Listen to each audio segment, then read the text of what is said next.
Our next speaker is Finney. Finney, what are you proposed? I'm the general counsel. You're just the badass proposed, right? Okay. It's citizens opposed. Coalition opposed additional spending. Just get up here and introduce yourself. Good God. Ladies and gentlemen, Finney. Thank you all very much. First of all, so much of what I do, I look at it as giving a vessel for you all to fill up, giving power to people who need a voice.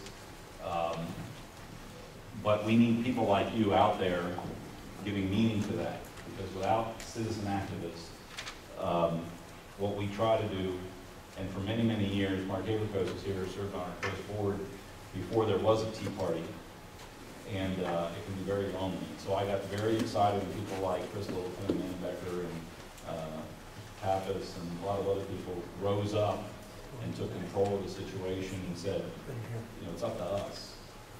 And I mean, us is every single one of you, to make a difference. Because if you don't stand up and be counted, you're not counted. And believe it or not, I know it's hard to see. I was at a presentation in Columbus on Saturday, and the guys started off by saying conservatives don't know when they won and don't know the impact that they're having on the process. I've got a friend, Mark Miller, who's the treasurer, he's a plaintiff in a lot of my lawsuits. And virtually every time I pick up the phone, his question is, are we winning? Or I'll say to him, are we winning? And so lately he told me we're definitely winning. We've got some battles going on. Andy Pappas helped us with the petition drive on the parking referendum in the city of Cincinnati. We formed creative coalitions with the NAACP, the Baptist ministers, and other groups in an urban setting to talk about liberty issues. Who's the guys at the 10th Amendment Center here? You may be interested in some of those coalitions, because we have the African American community on fire for liberty down in Cincinnati. They're taking the lead on a lot of issues, and a lot of people in here know the story because it's been told over and over. But on red light cameras, on a sales tax for a jail, on this sale of parking like they did in Chicago, we just put a stop to that in Cincinnati. So there's a lot of exciting stuff happening, and it takes a long time, and it takes a lot of people. We got 19,803 signatures in 25 days, more than 2.5 times what we needed to get a charter amendment or a referendum on the ballot on the parking issue. That just concluded about 10 days ago. So there's a lot of exciting stuff happening. So when Ann asked me to speak, for me it's a little difficult to choose a topic. You might have read about my exploits or heard me on talk radio in Cincinnati on any number of issues. The parking issue is one recently, but one that I'm going to talk about tonight has not received a lot of media attention. In fact, I talked to the Enquirer reporter today. I've been very frustrated for the last 90 days or more.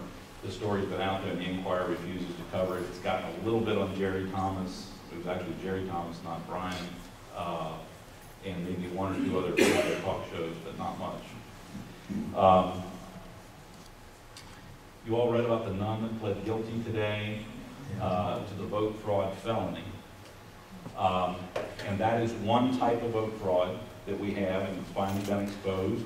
When people say nobody's been convicted of vote fraud in this country, they know what we're talking about. Now we can tell them what we're talking about. A nun voting for a dead woman is what we're talking about. But something else is happening with your tax dollars in every election cycle. And it's very pernicious and it's very hard to fight. And I want to talk to you about it. And I've given you in the handout. Has everybody gotten the handout, by the way? Because I've got more if you don't. You need one over there? Hold on, let me go grab some.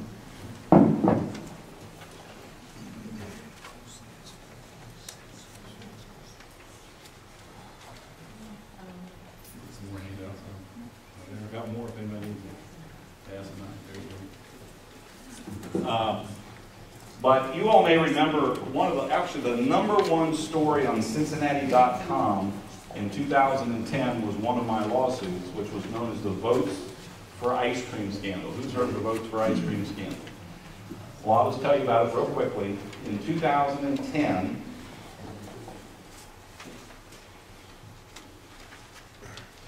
I'll come back to that slide later.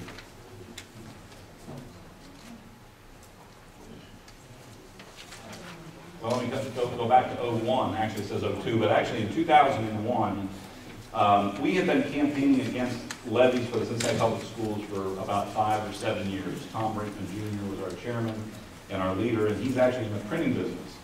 So he was frustrated when year after year after year we would see signs popping up in the schoolyards in favor of the school levy. He said, well, the schoolyards aren't the place to campaign. That's for educating our kids. It belongs to the public.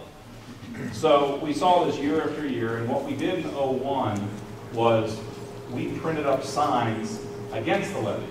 And we had teams of 5 people, 5 teams, 2 people each, 10 people went out to 10 grade schools and high schools on major travel intersections, major travel roads where there were pro-levy signs in the yards. And we put our signs against the levy right next to their signs in favor of the levy. And dutifully what happened, because we'd done it before, we knew what would happen.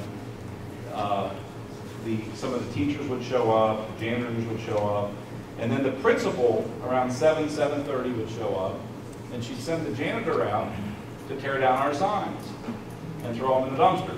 So we photographed them doing this, and the next day we marched into federal court and sued them for a First Amendment violation. We said if you're going to use the schoolyards for pro-levy speech, they have to be allowed for anti-levy speech. And the judge agreed with us. In fact, I remember Judge Sandy Beckwith looked at them, and she said to the school district attorney, she says, you know, when I was a little girl, they didn't use the schoolyards to campaign. Why are you doing that? That's not a place to campaign. And we put a stop to it. And they signed a broad agreement in 2002, so the next year, where they agreed never to use school property and school district personnel for campaign purposes. And it's quite a good agreement that we've been able to put to quite good use since that time. Now, the story from 2010, really for 8 years we didn't do anything with that agreement. We kind of knew they were violating, we heard rumors, but we really weren't watching it that closely and weren't enforcing it that vigorously.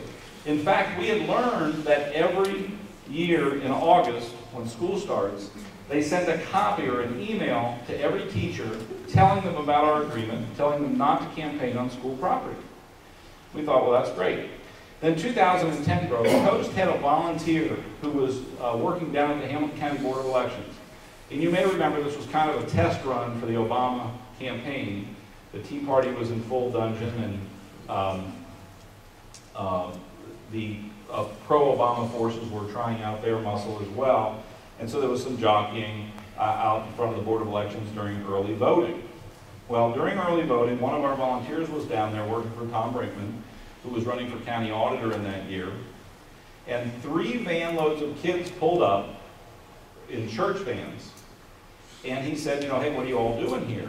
This is like on a Tuesday or a Wednesday around 1 o'clock. And they said, oh, we're from Hughes High School. We've been bussed down here by our high school. They were handing them Democrat sample ballots telling them how to vote with adults that had Strickland for governor t-shirts on and Driehaus for Congress stickers on, telling them how to vote.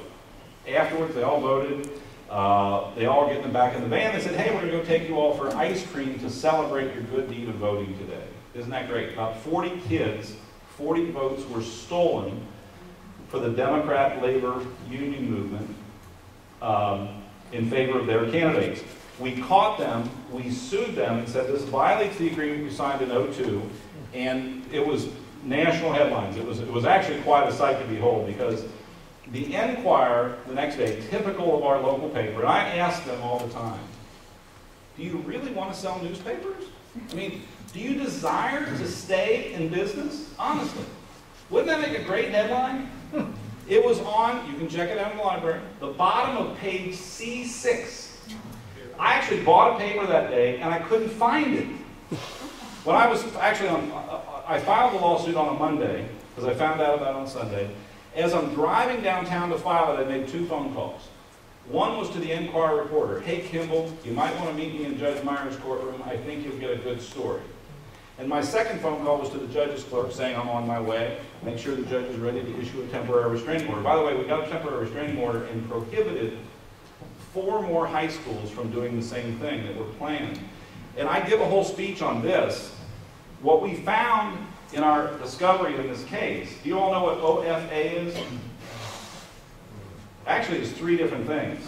Originally, it was Obama for America. It was his 2008 campaign. Then after he won, he merged the Democratic National Committee into it, and it became Organizing for America. And today, it's now Organizing for Our Future. He keeps changing it. But remember what Barack Obama was before he became president. He was a community organizer. We all think that's a joke. Oh, he's a community organizer, he's not qualified to be president. No, guys, this is really who he is and what he does. He is a community organizer. And his job is to organize the community, and he's done a fantastic job of organizing communities all over this country in ways that you don't even know. And this is one of the ways. They've gotten into our high schools. They identify the kids who are going to turn 18 before Election Day. And by the way, we got a list of these from CPS as a result of our newest lawsuit. There are kids in CPS who are 20 years old. I was shocked to find that out. I had no idea. They were 20 years old. Okay? They identify the 18-year-olds. They make sure they're all registered. They make sure they all turn out. They make sure they all get Democrat indoctrination so they know how to vote. You all knock on doors and work your tails off to turn 1, 2, 5 votes each. They're getting people dozens at a time. You don't even know about it. Now,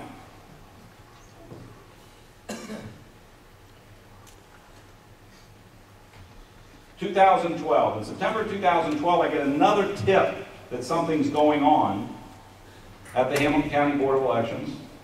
And despite 2 prior lawsuits and 2 prior settlements, the Cincinnati Public Schools management and teachers are at it again. Now, I'm going to go on a little bit of a diversion here before I go to Cincinnati Public, because I want to show you that this is widespread. It's not just Cincinnati Public. Have you all heard of a federal program called Job Corps? Yeah. Job Corps, I actually have a nephew who was in Job Corps. He was an adopted child of my wife's brother out in Colorado. And he actually was an Eagle Scout, wonderful kid through high school, and then he just had a rough patch after that. I think he actually didn't get his high school degree, dropped out, and he had some criminal entanglement and some other issues, and then he got into Job Corps. So I got to learn a little bit about Job Corps, but from what I can tell, you've got high school, then you've got Live Oaks or whatever, vocational school, and Job Corps is kind of the third and last stop of both of those who failed. Does that sound accurate to you all? Anybody here in education, is that an accurate description of what Job Corps is? And it's actually a residential program. They drive the kids everywhere. They don't have a car. They drive them everywhere. They help them get their GED, and they put them to work, teach them job skills. So we got a tip from people working for Women for Liberty this year that I said, hey, did they bring down the church vans from the high schools this year? So no, I didn't see that, but we saw the Job Corps vans. I said, oh, really? Yeah, Job Corps brought the kids down, dozens of them to vote. And actually, we've got all kinds of records. If anybody wants to see the Job Corps records, just email me and I'll send them to you. It will blow your mind. I mean, they kept detailed records of taking the kids down in federal vans by the dozens to vote this year. They just did one after another. So we got a hold of the federal regulations, and they say, well, yeah, we're allowed to register them to vote, we're allowed to take them to vote, but we're not allowed to tell them how to vote. But there's a reporter who's with an entity called Media Trackers, and what he found was the person who organized this, this guy named Tim Sullivan. There he is with Al Sharpton. He has an organization called Swag the Vote, and SWAAGG the Vote. And basically, if you read the Swag the Vote Facebook page, it says, our job is to turn out voters for the Democrat ticket for Barack Obama. It was blatant. It's not even a close call. So Jobs Corps was doing this, turning out voters by the dozens in favor of the Democrat labor ticket. Anyway, coming back to the Cincinnati Public Schools scandal, we did a public records request of Cincinnati Public, because I was kind of skeptical. I got this tip from the Board of Elections. I'm thinking, what could they be doing? And actually, my wife and I had a wedding to go to. I want to say October 19th was a Friday, something like that, out in Las Vegas. And I'm on the airplane on a Friday about 3 o'clock. I get on the plane, and you can get the internet on an airplane now for like $12. I'm going to be on the flight for 4 or 5 hours. I had a lot of catching up to do from the office, so it was worth 12 bucks for me. I log on, and as I'm in the air, I get the public records request from Cincinnati Public, their response. And I'm just speechless at what I'm looking at. After being sued 2 times, and you guys have copies of a lot of these emails, after being sued 2 times, after settling with me 2 times, after paying my legal fees for suing them 2 times, 2 years later, after one of the biggest stories in the nation, the votes for ice cream scandal in the 2010 election, they're at it again. And tonight we're going to walk through some of those emails. There's a series of emails that show widespread campaign activity in the schools, including threats and intimidation of staff, sharing of confidential student information with union organizers, 46, so there was a campaign, Cincinnatians Active to Support Education, CASE. They run the pro-school levy campaign. They also happen to be tied in with the Democrat activists. And they had a campaign calendar. What are we going to do to run the campaign? They had 46 events on their calendar. 43 of them were what they called days of action that were organized around the Cincinnati Public Schools. And it was all done with the top management, with the knowledge of the top management of Cincinnati Public Schools, Mary Ronan, E. Bolton, and others, the people who should know better. So my first email is my favorite. On September the 19th, at an official Cincinnati Public School email address, I believe this is a kindergarten teacher, Jennifer Martini. She said, Kilgore's Day of Action will be September 26th and October 17th. So this is a day when the teachers, the parents, and the children are being asked through the schools to volunteer for the levy campaign. Sorry about the late notice. We were hard-pressed to find a week without meetings. Sign will be up. Sign up for the campaign will be in the school mailroom, illegal. We'll get back to you with information about canvassing. They, and the they is Mary Ronan, and you'll see that, we have that elsewhere, are asking every employee to participate in some way. Can you imagine if this happened at your company? Walk, talk, or pay. You got to do something. Thank you. By the way, thank you in advance. Walk, talk, or pay. The next one, Jen Sutmiller, who's the campaign manager for CASE, writes to the Chief Operating Officer of Cincinnati Public Schools. Thanks for joining us tonight. It was good meeting you. Da, da, da. On another note, attached is the vendor list of Cincinnati Public Schools, ranked by their amount of money we spend with them. You can see who I sent a letter to in the Ask column. I highlighted companies in gray that I've reached out to. I'm hoping that you can help me. The Chief Operating Officer of Cincinnati Public Schools, I'd like you to shake down the yellow highlighted companies and other companies with which you have good relations.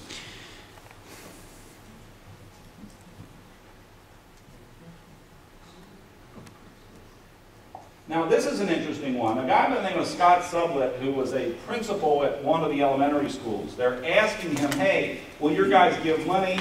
Will your guys volunteer? He says, unfortunately, I'm not sure if we're going to have anyone. My teachers are very upset. So the teachers don't even like what's going on. My teachers are very upset with Cincinnati Federation of Teachers, how they handled the meeting that they came to. They were fine with them talking about the levy and the day of action, but when they started telling them how to vote on other issues and candidates, I wonder who that might be, they took offense. I do have teachers who said they're going to make monetary donations, and I'm donating as well, and I can't make it Wednesday. I've talked to most of my teachers, and when I spoke to, none said they were going this Wednesday. I did have one said she'd be willing to call from home. So the teacher, so she says, again, I had a decent turnout of staff here. They are just upset about the CFT issue. Why are we being beaten over the head in the workplace about politics? When it's illegal, by the way, there's 2 Ohio statutes making this illegal, 2 separate ones, 9.03 and 3551 something, saying it's illegal to campaign with tax dollars. It's illegal to campaign in the schools. And we have an agreement with Coast, and they know they're going to get sued over it. And they do it anyway. This is another one. Patsy Holmes, on her official CPS email account, writes to the campaign manager, it's actually Jens, at justarenewal.com. Hey, can we pick up the postcards at the school for campaign purposes? Another one. My name is Tom Frank. By the way, Tom Frank is an interesting character, to say the least. Tom Frank is a full-time teacher for Cincinnati Public Schools.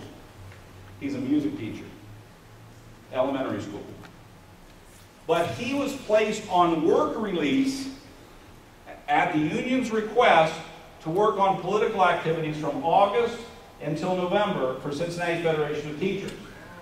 The same guy that wrote the other article about Jobs Corps that worked for MediaTrackersOhio.com, the website, he researched him and he found out he was one of these guys that goes around and harasses Mitt Romney and went to all the Barack Obama rallies cheering him on as they were coming through Ohio. He went all over Ohio to do this, and he was working on the Cincinnati Public School levy campaign paid for with your tax dollars. He was on work release. Hey, my name is Tom Frank, and I'm working on issue 42, the CPS levy. This is fantastic. We're trying to get some pep bands and entertainment for the levy. There's having a rally in Washington Park. We will be able to get buses. Can you call me at my phone number? We redacted that blank.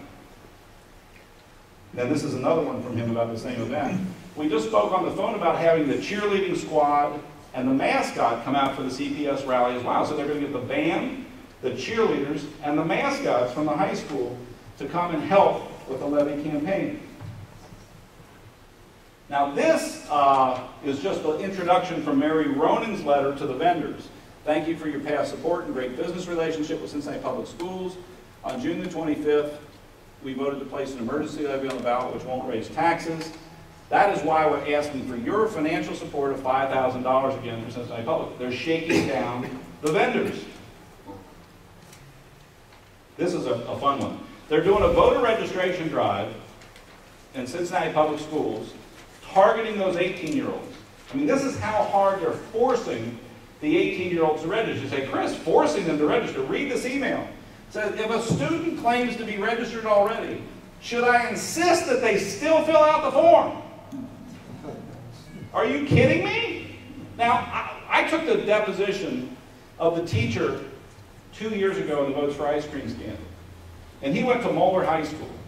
And I said to him, I can't remember his name now, but I said, hey, when you and I went to high school 25 years ago, 30 years ago, whatever it was, we went and registered ourselves. Our teacher didn't register us to vote. Well, you just don't understand. I don't understand. Yeah, these are kids that can't get lunch for themselves. They need lunch provided for them. These are kids that can't provide for themselves. We need to register them to vote. We need to tell them how to vote. There's a whole presentation on that. It's fantastic. There's another email. Every single one of these email addresses up here is an official Cincinnati Public School email address. Please sign up for the CPS Levy Day of Action by Friday the 31st. Sign-up sheets are posted in the workrooms. It's illegal.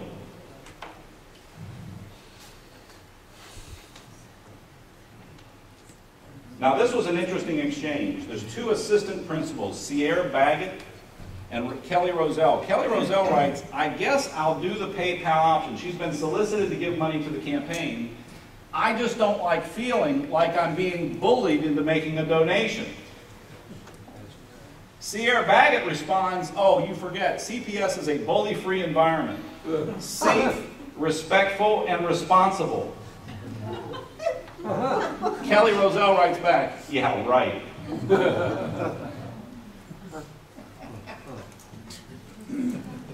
So, what do we do? Let me go back to my original slide and I'll wrap up.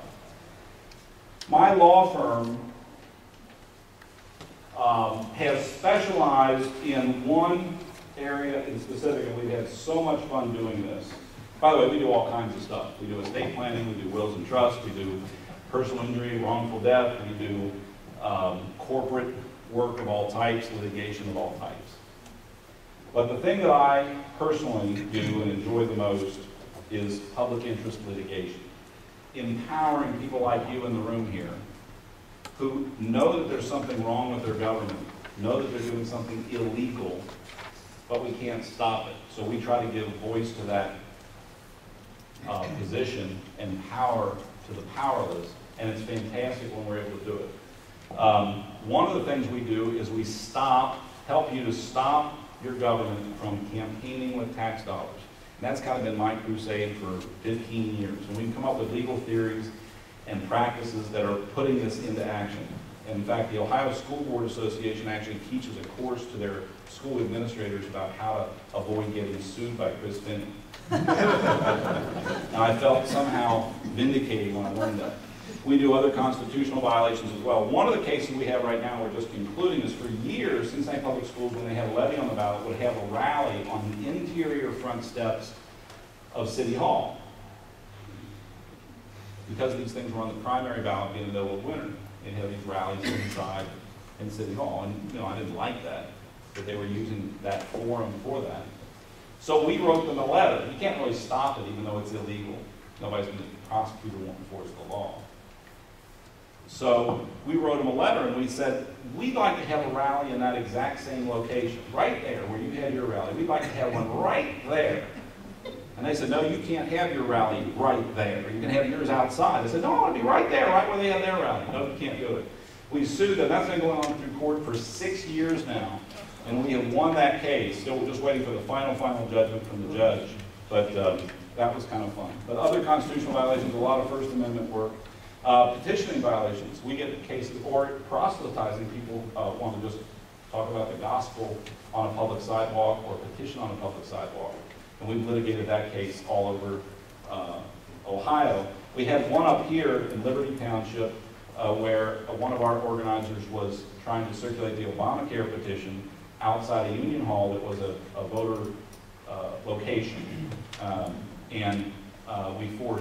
They kicked her off. They said, the Union Hall, who was a voting location, said, we don't want you here on election day, and we forced them to allow that to occur. We do Ohio Open Meetings Law, Ohio Public Records Law, and like I say, I get probably 5 questions a week from people, and we sift through most of the cases. We can't help people. Most of the stuff, what I tell people is most of the stuff that your elected officials do that's really bad is unfortunately legal, or it's illegal that the judges won't enforce it.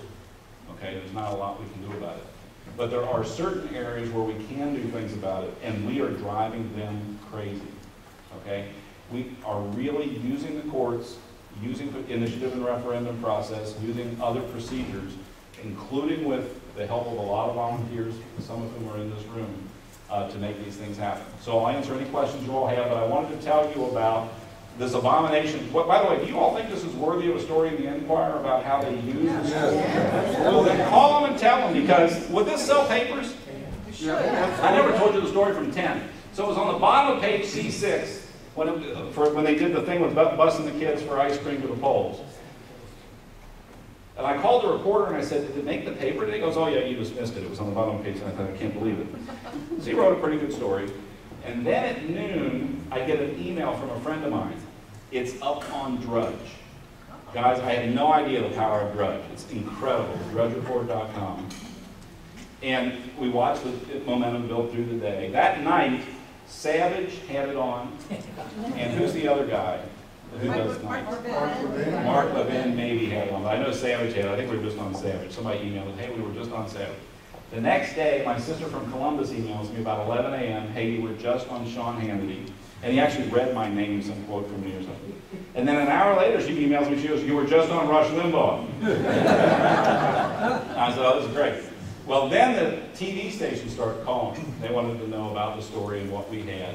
Then the Enquirer, because it started to get a lot of clicks on their story through the Drudge Report, calls, and they do 1 follow-up story, they do 2 follow-up stories, they do 3 follow-up stories, and they did about 6 follow-up stories on this one story that they had buried on the bottom of page C6. And I still have the same question. I mean, do you think that the editors didn't know that this would sell papers?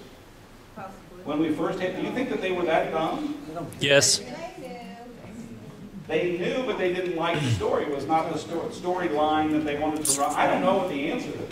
But I asked the question, do you think that they really want to sell papers? But we had their #1 click story in 2010, and they have yet to run even a whisper about this one, even though they're right back at it again. So anyway, sorry about that, a little diversion, but there were some questions. Yes, yes, ma'am. No, I just wondered what, you were featuring the other things that they're doing now with Job Corps. What have you done about that? Well, Job Corps is interesting. One of the problems we have in constitutional litigation is the issue of standing.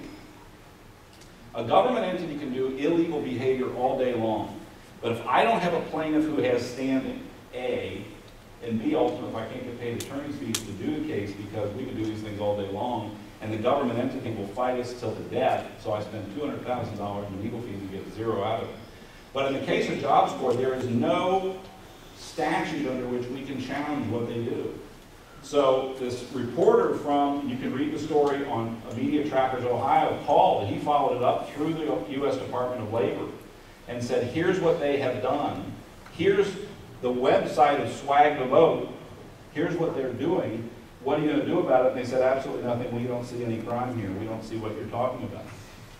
Read the story on Media Trackers. It's outrageous. But in that case, it's the typical problem we have. We have no standing. If you said, Chris, I'd like to sue over that, I don't have a legal theory under which I can go into court to stop it.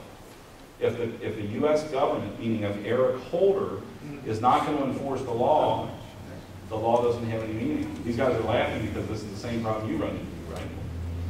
Yes, sir. Well, question I have is there anything that we're doing or that can be done about Obama hiring, I forgot how many thousands of people that go out and supposed to be telling people how to sign up for Obamacare and or actually registering people for the Democratic Party? If you read the Media Tracker story on Job Corps, you will have no doubt that they are doing this. They're doing it with your tax dollars. And at the federal, I've got a lot of tools when state government does it. By the way, a story we're about to break in the next month from Coast is as more outrageous than this. I was actually speechless when I got the email from my client. There is a school district not down in Democrat territory, up here in solid Republican territory, that is doing payroll withholding in the school district from the teachers to support the levy. Payroll withholding. Using the resource. What do you all think about that? Does that sound kosher? The school system. I'm not going to announce it tonight. It's going to break in the next month. And by the way, I have the list of all 614 school districts in Ohio. And I'm going to send a public records request to every one of them asking for their documents showing payroll withholding. I just need a sponsor to pay for the stamps. I need 614 stamps, $312 or whatever that is. And I'll send the letters from my office if anybody wants to do that. But it blew my mind when I saw this. So it's happening. The problem is it's not one place. It is pervasive up and down in the system. And when you read the Jobs Corps story on Media Trackers, it will blow your mind at how blatant they are about it. They don't care. It is their job to do political organizing and perpetuate the Democrat control of Washington. Yes, sir. Chris, back to CPS. Are there financial penalties that matter, and given the fact that it's tax dollars anyway, that doesn't matter? Are there criminal penalties, or what stops? There are two criminal statutes in my mind. You all have now seen a lot of the evidence, and that's, by the way, you're just seeing a fraction of it. I've got 10 for every email you saw. I've got 10.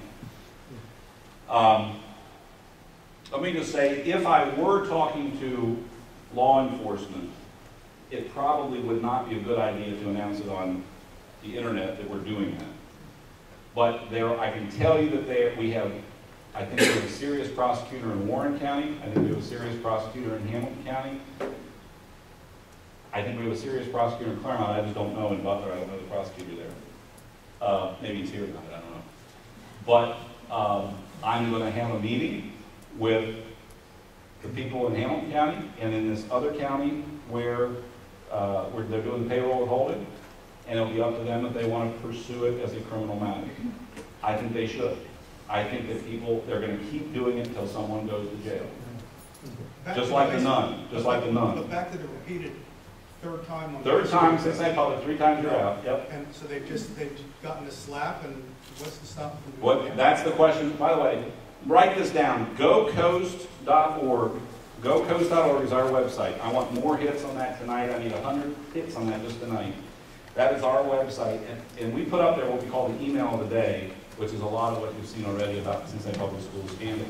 And the thing that we're decrying on the website is, I can only do what I can do. I'll sue them every year. I'll collect my legal fees. I'll get, a slap on the hand and an injunction. But this time we're going to get them enjoined. Theoretically, if they violate the injunction, Judge Martin will be able to cite them for contempt and throw people in jail. That's the hope. Good. But whether it will happen or not, I don't know. As you said, this is the third time. By the way, let me say one other thing on this. It's absolutely mind-boggling. I told you I was on the airplane on October 19th when I found about it. We sued on October 23rd.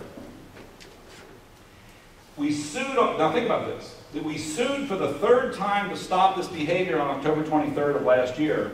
As of November the 6th, they were still doing it. The Friday before the election, they were organizing their honkin' waves outside the schools for the following Monday.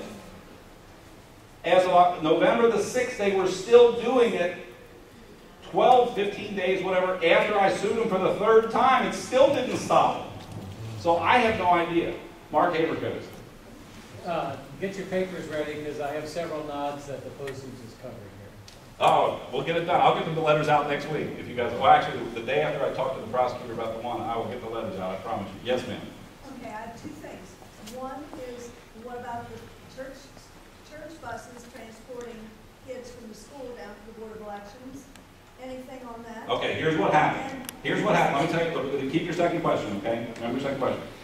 So, in 2010, we took the deposition of the woman who was the organizer. We found the ringleader of the Votes for Ice Cream scandal.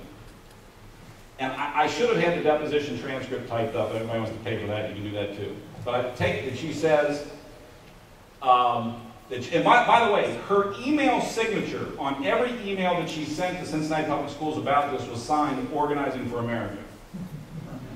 Organizing for America. So she was trained, hired, and promoted to do this by Organizing for America. I said to her, but what had happened was they had always done this in prior years. They sent these kids down to vote. Well, actually, they didn't do it every year. They do it every 2 years. And I asked him, it was really funny when I took the teacher's deposition. He said, well, you know, we did this before. We did this in 08 when Obama got elected, when they started early voting. I said, oh, really? Did you do it in 09? He goes, oh, no, that wasn't an important election. I said, that's really his testimony. I'm not making this up. And I said, well, I thought this was an exercise to teach the kids about voting. I didn't think it was about affecting the election. He goes, oh, yeah, I forgot. I am not making this up. So anyway, so I asked this woman, I said, you know, how did you arrange for the transportation of kids? Well, we thought the school buses were going to actually, I think in 08, somebody paid bus tokens so the Metro could take them downtown for early voting, something like that. By the way, it begs the whole point. Why couldn't they go vote on election day at their neighborhood poll like everybody else, right? Because we can't control their little minds at 18 years old if they let them go to the polls by themselves. We can control them if we put them in the church vans, take them and tell them how to vote and then buy them ice cream afterwards, okay?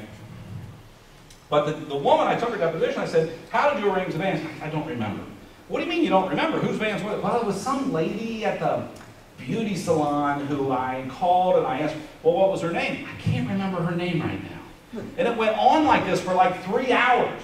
She couldn't remember anything. So again, I had to decide. And this is really, I mean, you could advise me now because this is my same ethical dilemma I have this year. Okay? I get paid by the taxpayers when I'm done with this case. You understand what I just said? There is fee shifting in my agreement. I could work on this case all year long and bill the taxpayers $250,000 if I wanted to. Is that ethical for me to do that and get to the bottom of this? Or do I, you know, get as much as I can, expose it, wrap it up, and get the injunction in place efficiently? But this is what I've been struggling with. What is the ethical thing to do? Because they don't want us to know everything that they're doing. They want me to wrap it up. But we just decided in the case of Votes for Ice Cream scandal, it was just like the most bizarre deposition I'd ever taken. And here this woman, like, had been trained by the AFL-CIO or something not to answer questions or something. I don't know. It was crazy. But I hope that answers your question, but I could never find out about the church vans. Okay, the other thing is, I knew you'd forget. I do the same thing all the time. It happens at our age. I'm sorry. That's all right. We'll come back to you. Anybody else? Yes, ma'am. I have a couple of questions. Is there not any evidence that parents object to this? No, this is the most bizarre thing, okay? And this is what I taught out of the Oxford Tea Party a couple months ago. Now think about this. you know, under the new age thinking, we've gotten rid of rote memorization and all that. We're teaching our children critical thinking. Right? We want you to think critically about everything. Okay? Critical thinking. So I have 4,000 teachers of critical thinking at Cincinnati Public Schools who in August of 2012 got an email saying, according to the Coast Agreement, it is illegal for us to campaign in school. And out of those 4,000 critical thinkers, we have yet to find the first email where somebody wrote back and said, hey, maybe you ought not be doing this with school computers and school resources and paid personnel. Not one person. Not the superintendent, not the chairman of the school board, not the principals or vice principals, except for the woman who said she didn't like feeling bullied to donate to the campaign.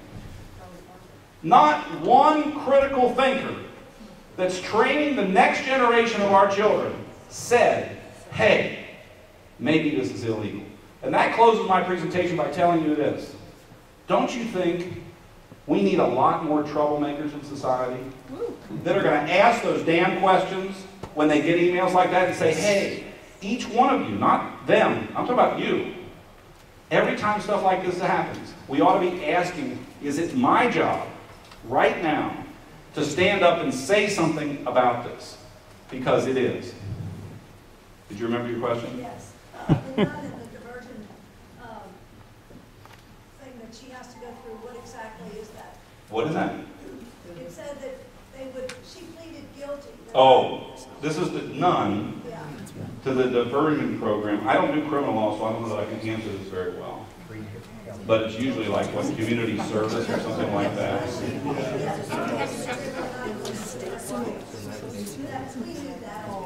Right. I think the woman who voted 8 times might go to jail. Yeah, she might. Yeah. Well, you wouldn't want to put a nun in jail. You would.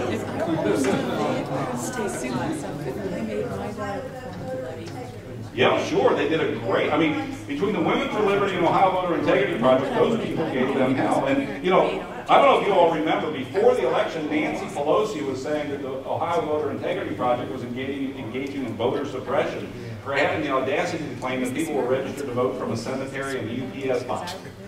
Can you imagine voter suppression? So there's no question that it's an extremely important thing that they have done and continue to do. And the prosecutor, you know, this has been going on for years, but finally in 12, there was a methodical system to uncover it, and they nailed some of these people. And we hope that the message between this and that goes out, and it's got to stop.